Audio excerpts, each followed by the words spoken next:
How to stop snoring. Step 1. Change your sleep position. If you're always on your back, try your sides. Step 2. Stay hydrated. Dry throats make for noisy nights.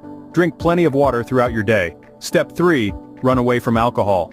Alcohol relaxes your throat muscles, turning your snooze into a snore fest.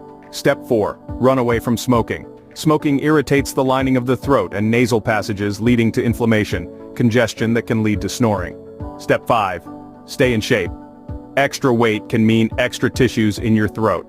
Regular exercise and weight loss diets can help you shed some pounds. Step 6. Consult a doctor.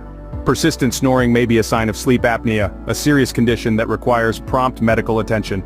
Subscribe for more health tips, comment and share our videos.